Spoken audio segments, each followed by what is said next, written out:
Hey everybody, and welcome to Let's Look at Scrolls. You know, the series that brought you Oblivion and Morrowind and Skyrim. Now we have a weird entry. It's a trading card game slash collectible card game. You wouldn't have expected it. Obviously, I'm just being an asshole right now. This is the new game from Mojang, I hope I'm pronouncing that correctly. Obviously the creators of Minecraft and also the publishers of the upcoming Cobalt. And I want to preface this video by saying that if this devolves into some kind of like pro-notch versus anti-notch or Minecraft-ish argument in the comments, I'm going to be a real sad panda. I've been playing about 3 or 4 hours of Scrolls so far. This is technically it's in beta right now, but it's in an open beta, so you can purchase it yourself and start playing for yourself if you want to. I've played probably about 3 to 4 hours so far. I really like the mechanics of the game. Have some gripes a little bit about the payment model. This is, despite being $20 to get into the beta, there are free-to-play trappings here. Let's talk about that before we actually even get into things, because that's something that's going to either turn a lot of people off or people won't really care about it. So as you can see, I am Northernlion up here. My rating is 0 because I've played 0 multiplayer games, I assume. I've only played against the AI just to get my skills up, and then, you know, eventually I'll be ready to get my ass kicked online, like in a fighting game or something. I have 2,808 gold. This is the currency that you get just from playing games within Scrolls. And then there's also shards, and I believe the only way you can get shards is actually by purchasing them. So you can buy shards here, as you can see. The good news is, well, let's start with the bad news. The bad news is I really hate when free-to-play games, or sorry, when games that are not free-to-play have free-to-play trappings, like buying in-game currency. The good news is 600 shards for $5 or 3,000 shards for $20 actually gets you a whole hell of a lot. Like the most expensive things that you can buy are these cosmetic things, which are 500 shards, which is, if I get it back here, just a little bit under $5, so that's probably like $4.25 or something. And the decks are the same thing, so each of these pre-constructed decks is about $4 if you want them.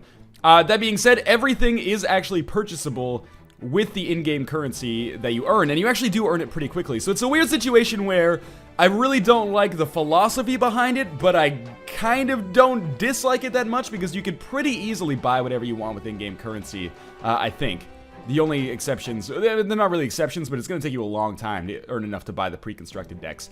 Anyway, we'll come back to the store in a second, and I'll talk a little bit more about that, but let's get into the actual gameplay of what's going on in Scrolls here. So I'm going to go into the arena mode, and we're just going to play a quick match against easy AI, and I'm going to use my Banana Dong deck, which is a custom deck that it came pre-constructed, but then I basically bought cards and added to it. So let's talk a little bit about the mechanics of Scrolls. I believe the AI is going first here, and then I'll be able to explain what's going on. So it's almost a little bit like a turn-based strategy game combined with Magic the Gathering. Think of it like a Hero Academy plus Magic the Gathering. So we start with 0 resources. Unlike in a game like Magic, you don't get land cards or anything like that. What you have to do instead is sacrifice one of your scrolls, which is what they call cards. And by sacrificing your scroll, you gain some energy. Now, the number at the very top here is going to represent the number of energy required, or the amount of energy required to summon a creature. So I'm going to sacrifice this card, which I don't really like very much. So this has given us 1 out of 1 energy. What this basically means, the first number is energy that we have left this turn to spend, and the second number is our total energy, and that stays high. So it's not like we sacrifice a card for 1 energy, and then if we use it, it's done. That gives us like 1 heart container in Isaac, is one way to think about it.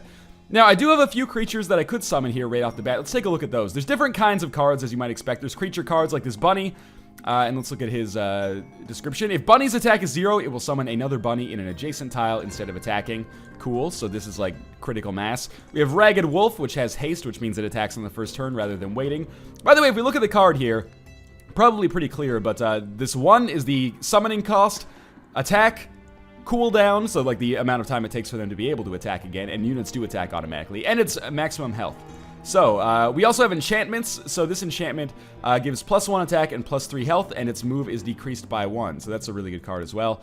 And we also have structures that we can summon, which are basically like defensive or sometimes offensive,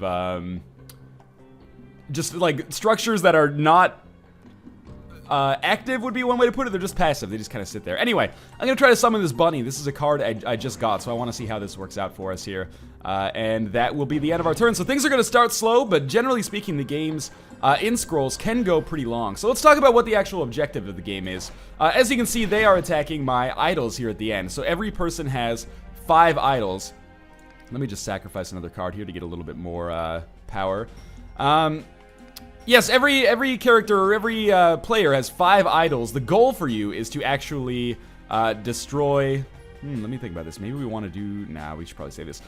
So, of the 5 idols, each of them has 10 health. If you destroy 3, you win the game. That's basically it. So, if you destroy 3 out of 5 of the enemy idols, that's GG for them. So, generally speaking, I don't follow too much what the AI does with summoning these cards. But if you want to, you know, you can just hover over them, and with a mouse over, you can see what's going on. Doubles enchanted unit's attack. Enchanted unit is destroyed after attacking. This guy's going to do a lot of damage to that tower then, which I'm not too excited about. But my deck, typically, it starts, I would say it's like a deck that peaks in the medium game, or the mid game. My bunny should be attacking pretty soon, but let's just let some time go by here. Yeah, it peaks in the mid game, I would say. In the early game, it usually gets its ass kicked because all of my creatures have fairly low health. But once I get some enchantments and I can get kind of like critical mass of summons, then we can make some really good stuff happen. So he destroyed my creature rather than attacking me directly, which I like. Now we can summon the Mangy Wolf. So when the Mangy Wolf, let's open it up here. When the Mangy Wolf deals damage, it is healed by 1. Other wolf creatures you control have their countdown decreased by 1 when Mangy Wolf comes into play. Well, we don't really have other wolf creatures, so we'll just summon him. And this bunny should create another bunny. I really wish it was not in that space, because I think it's just going to get killed fairly quickly by this other creature here. But I wonder if we can move him. And then once his cooldown... By the way, moving your tiles around doesn't cost you any action points or energy, as you can see down here. So basically, if you're wondering what I'm doing, I'm just basically building up a stock of energy right now. It's worked out pretty well so far, I would say. I'm just letting those bunnies kind of grow. And you might be saying, why do you want to have all these creatures across the map? Oh, that bunny is fucked.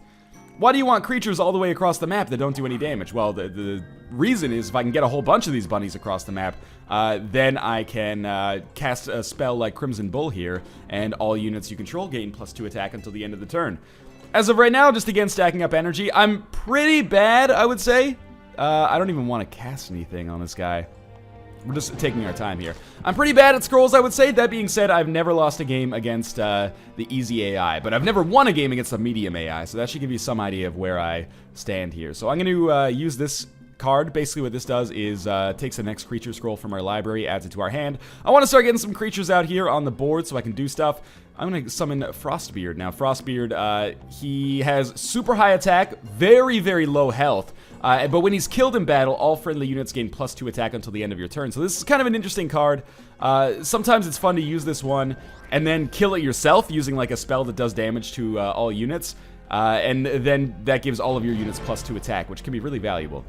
So obviously we do have these two. That bunny's gonna get killed again. But the good news is, this bunny is kind of... Frostbeard got killed. How did that happen? They must have used some kind of spell, but the bunnies are almost working like a wall or something that is going to stop the enemies from destroying me, hopefully. So I'm casting... Actually, you know what? I'm not. I'm going to get some scrolls. I didn't even mention this, I think, but one of the other things that you can do, you don't just have to sacrifice cards or scrolls for resources or energy. You can also, once every turn, you can sacrifice a scroll to get 2 new scrolls, which is kind of your way of repopulating your hand if you use all your cards. So let me think about this for a second. I'd kind of want to kill some of these creatures. How can we do it, though? +1 attack. Okay, if we just take him down here, he should just straight up murder this dude, which is fine. But if we use, like, Dryadic Power, can we actually get to kill this one? I don't think so. Actually, you know what we can do? Watch, let's see if this works. So I'm gonna... Oh, I can't move my wolf down any further. Okay. I am going to...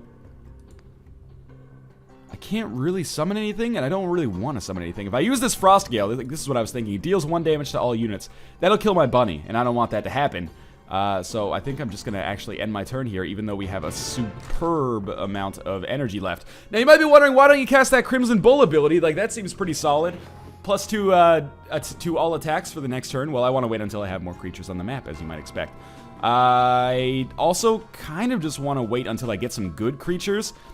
These are not one of them, or any of them. I have creatures that are really amazing, but obviously these ones are not really gonna do it for me. I'm gonna put +2 attack on this guy.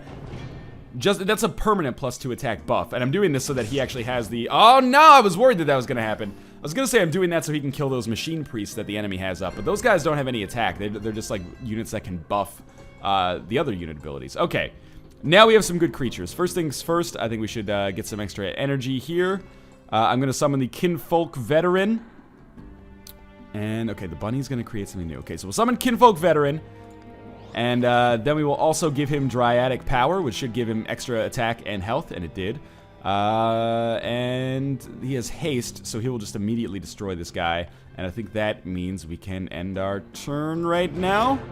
Yeah, because he's just going to destroy that creature. And we did create another bunny, so I'm still working on this idea of getting like 10 bunnies up on the map. And if we do get 10 bunnies up on the map, what will likely happen is that, you know, then I'll cast that Crimson Bull and they'll all do 2 damage and hopefully I'll win the game. As of right now, it's going pretty slow. But keep in mind that Scrolls is a pretty slow game in my experience so far. What is going on? Okay, so this copper... No, sorry, it's not copper. It's Catapult of Goo. Basically what this thing does is it lobs goo. That causes your cooldown to increase, and it also does damage if it hits you. But it's going to hit one of those 4 spaces. There's artillery in the game, and they kind of have like a randomized location where the shot is going to land. As far as I know, anyway. I've never actually played with this deck. The resource that he's using is called Order. But yeah, like I said, I've never actually dealt with that one myself. So let's sacrifice 4 more scrolls just to see if we get something good. We have another creature which we'll want to summon eventually, but for now, I really thought that was going to do enough damage to kill him. That's unfortunate. I think we're doing okay. That being said, if I'd known that we were not going to be able to kill that creature on the first turn, or that catapult on the first turn, I definitely would not have done what I did there. Okay. Now we have some good stuff. First things first, I'm going to sacrifice for some extra resources. I'm going to summon a Great Wolf, and the way that the Great Wolf works, if I click on it here, Great Wolf gets +1 attack for every other wolf you control. This is what makes this deck a lot of fun, because there's also this creature called Brother of the Wolf.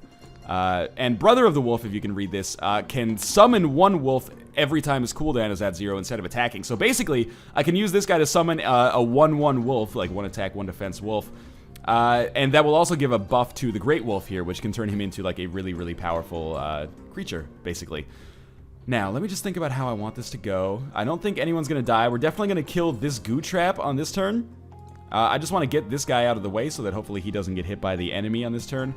We could give him extra damage, but it's not really worthwhile. We'll just destroy that turret, and we should be doing okay here. Now, the good news is, if you look on his screen there, you can see that he only has like 5 resources maximum. So he can't really summon that much on any given turn. We can, because I am... Yeah, we'll get some more scrolls here, because I've sacrificed for a lot of resources so far. So that bunny is going to create more bunnies in a second. Let me think about this. This is a new card that I just bought, actually. Deathcap Berserk.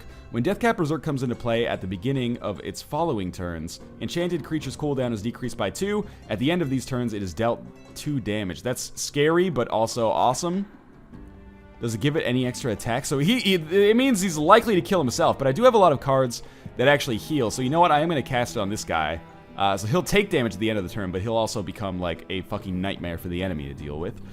I will also summon the Brother of the Wolf, because he can summon these extra wolves that'll give our Great Wolf some buffs. And I think that'll do it for this turn.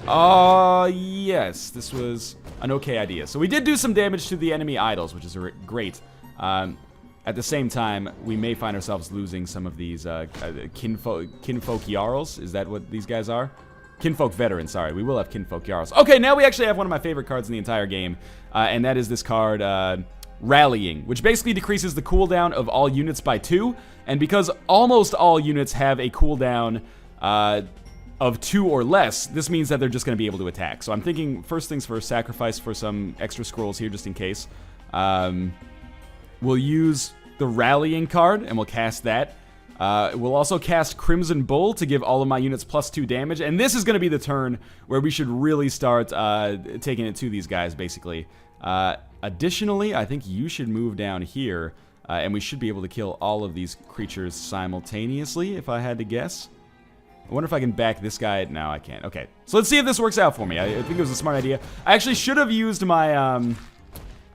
Let's see here for a second. Good, we did kill the gun automaton. I should have used my Brother of the Wolf, now that his cooldown was 0, to give a little extra buff to the Grey Wolf, because he could have just summoned a wolf to get extra damage. But I would say that worked out fairly well, all things told anyway. Yeah, there go our bunnies, so, you know, for once, we're actually going to lose those bunnies forever, but that's okay. They've done their part. Enchanted creature becomes poison for 3 rounds. That's what Ranger's Bane is. We got a real problem here, because this guy is going to get killed by his own berserkerness, which I'm not thrilled about. At the same time, it was kind of fun while it lasted. I don't like very many of these cards. Let's get a sand-packed memorial up. Here's what I'm thinking. You go backwards. Sand-packed memorial goes up. That gives me 1 extra energy. Oh, that's weird. I didn't realize that was an order card. No, it's not. Why do we have 1 order energy then? Anyway, that's very strange. You can have mixed decks. Like, you don't have to have exactly the same resources in each one. We'll put you there. And remember, we're just trying to destroy the enemy idols. So I'm going to save some cards in the hopes that I'll be able to sacrifice them for better scrolls a little bit later.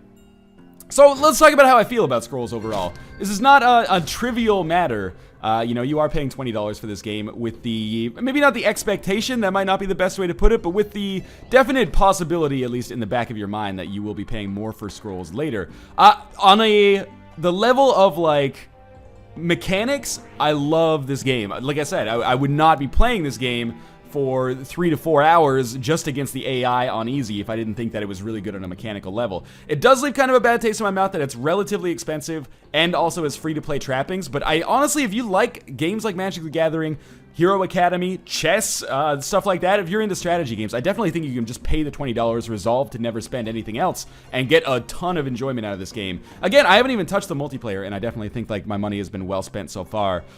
So I think that in the future, you know what, we should send, I'm just trying to think about how we should do this.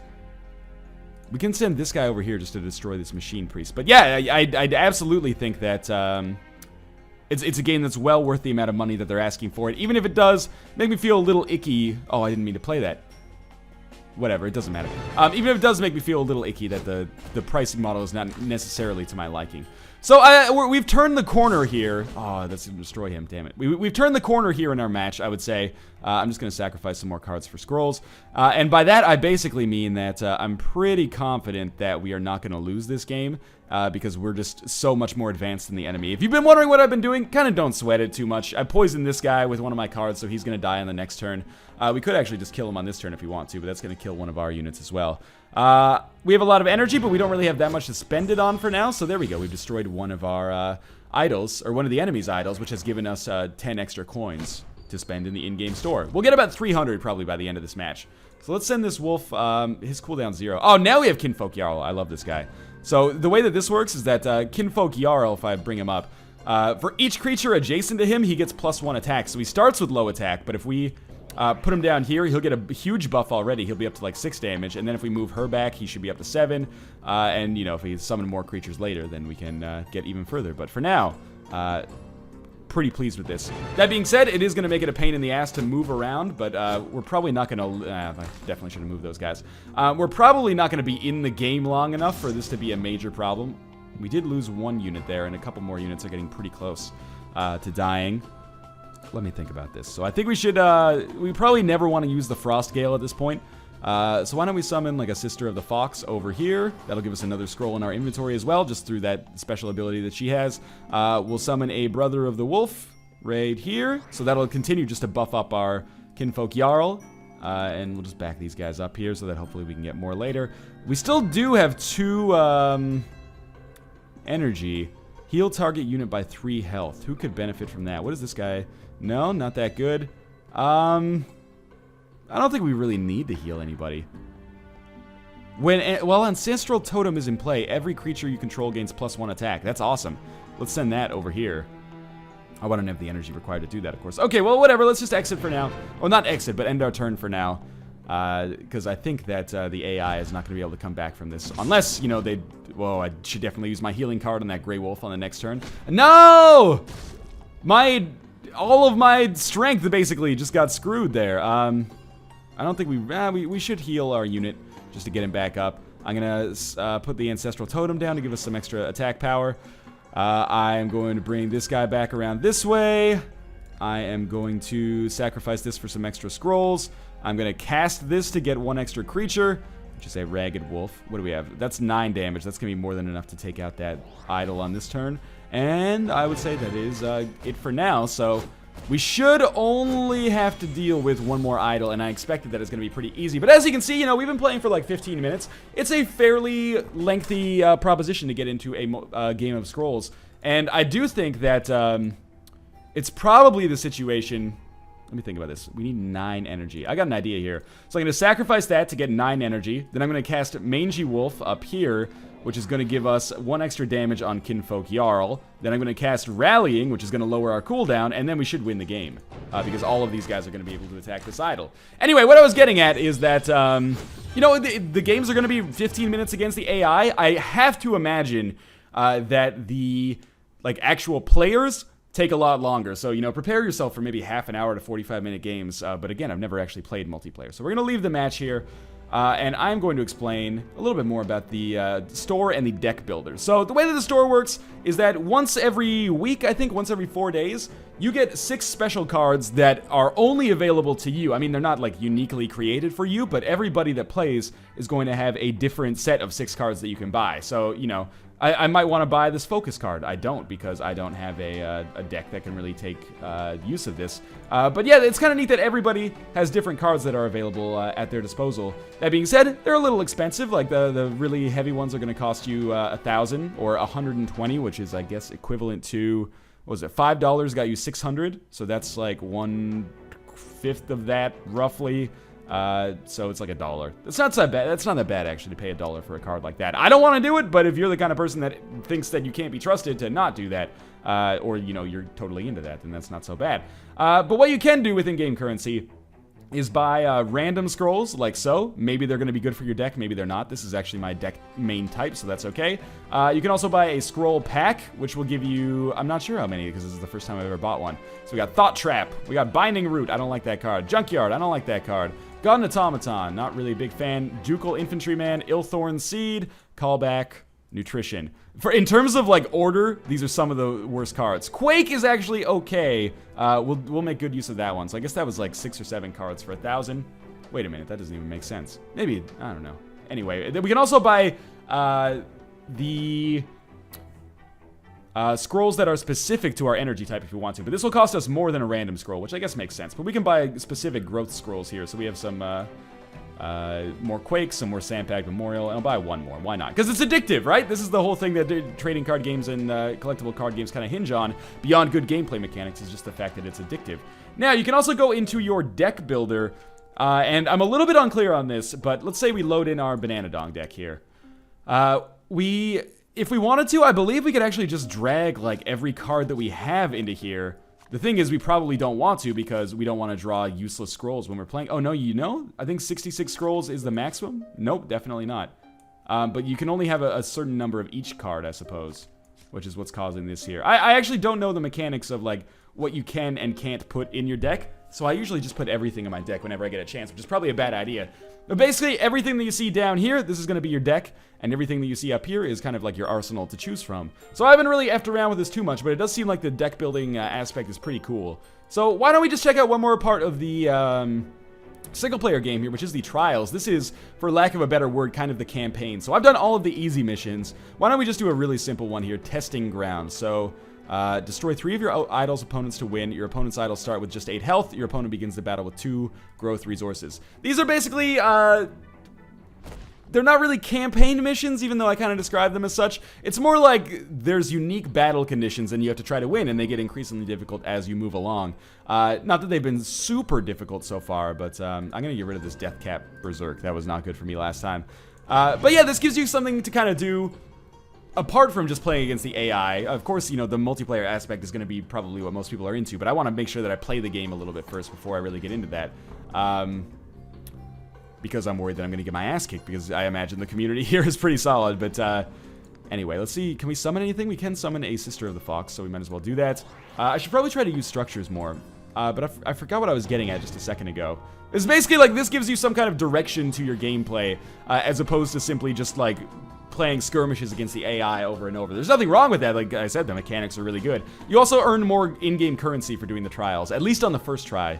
I don't know if maybe after that they start to rein that in a little bit.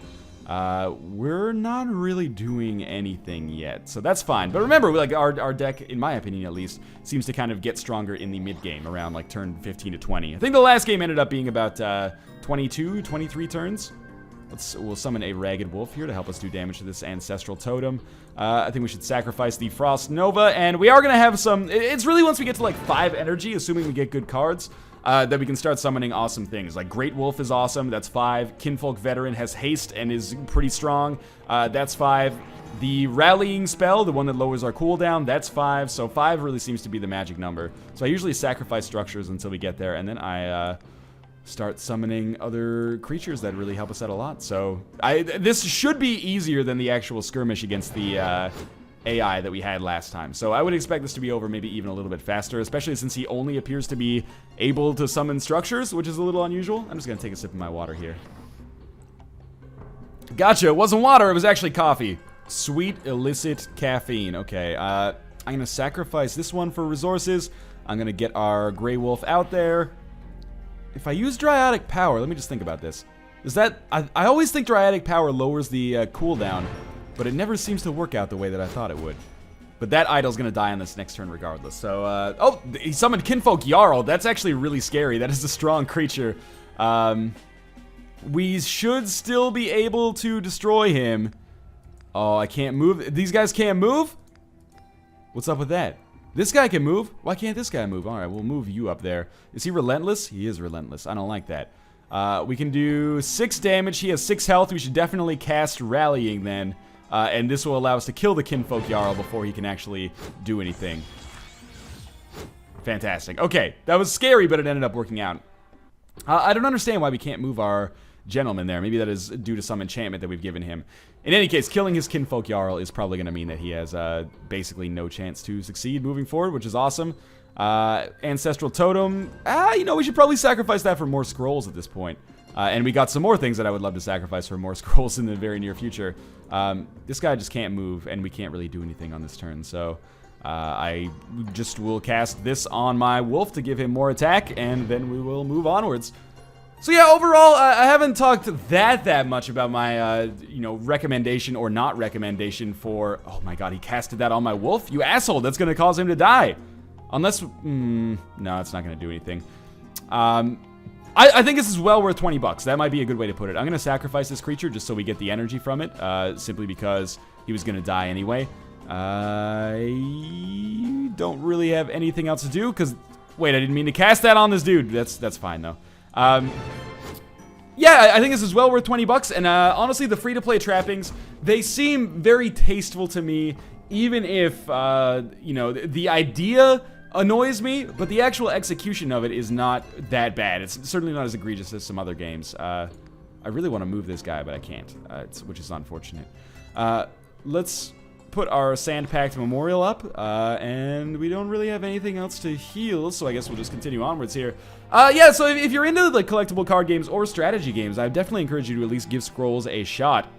20 bucks is by no means a trivial investment, but by the same token, that has, I think it's been offset by the hours of gameplay that I've gotten out of it so far, at the very least. Stumbling over my words a little bit, because I'm also, like, thinking intently, or at least as, you know, intently as I am capable of doing, while I play the game here. We don't need to sacrifice for scrolls, so I think we should just continue onwards here. We're probably going to destroy this second idol right now, as you can see, and then we will move our creatures maybe up to the very top, where they should be able to destroy that idol in a couple of turns. So we might actually win before turn 15 here. Let's just see. It, to a certain extent, depends on the scrolls that we get. Sister of the Fox is pretty okay. We'll summon that up here. We'll start moving our wolf down this way. We have Kinfolk Jarl now, actually. So if I sacrifice, like, him and then get ready for the next turn, I wish I could move that dude. But yeah, I sacrifice this and then get ready for the next turn, and I should be able to summon Kinfolk Jarl, and then in like 2 turns the game will be over. So, you know, the easy AI, it puts up a fight, but it's usually a fairly simple fight, which, you know, is maybe to be expected given the name. So let's put Kinfolk Jarl down here. We'll get 2 more scrolls, and if we get Rallying, it's basically over. But it's already kind of basically over. It's just a matter of time before we get to shine. 5 more damage will actually kill him. So we just need to move like 1 more creature adjacent to him, and we should actually be able to move 2 more creatures adjacent to him immediately, and then he'll be off cooldown. We need to destroy this Vitality Well, obviously, first. We also have Crimson Bull, which allows us to do extra damage. He has a Kinfolk Jarl of his own, who is annoying, but yeah, Crimson Bull gives us like a buff for everybody, so... let us summon, we actually don't need to summon anything. Get the wolf down here, then we will sacrifice this for some extra scrolls. We'll summon a Kinfolk Brave here, and then that gives our Jarl like enough damage to basically win the game by himself. And we will just wait until the next turn when he will be off cooldown, and then that should basically be it, and we can call it quits on this video for scrolls. But oh Jesus, he used Quake, which basically killed almost every single unit, and may allow him to survive one more turn. Although, let's see, you move up. Wolf moves over here. No, you have no chance. So let's just cast Crimson Bull. I really like Scrolls. It's not without reservations that I say that, but it's been a while since I've been as into a strategy game as I'm into this one. So I definitely encourage you to check it out. There will be a link to the Mojang store page in the video description. Again, it's not Minecraft. That's cool by me, in all honesty. You know, again, not to get into any Minecraft debate or anything like that, which is probably inevitable by this point. But I like Scrolls a lot. It's not without, like I said, some reservations about the kind of free-to-play structure combined with the actual retail price tag. That being said, still a whole lot of fun on a mechanical level, and I can definitely see myself getting way, way too invested in this game. So, as always, thanks for watching. Again, link in the video description of the Mojang store page if you're interested in picking up the game. As always, thanks for watching, and I will see you next time.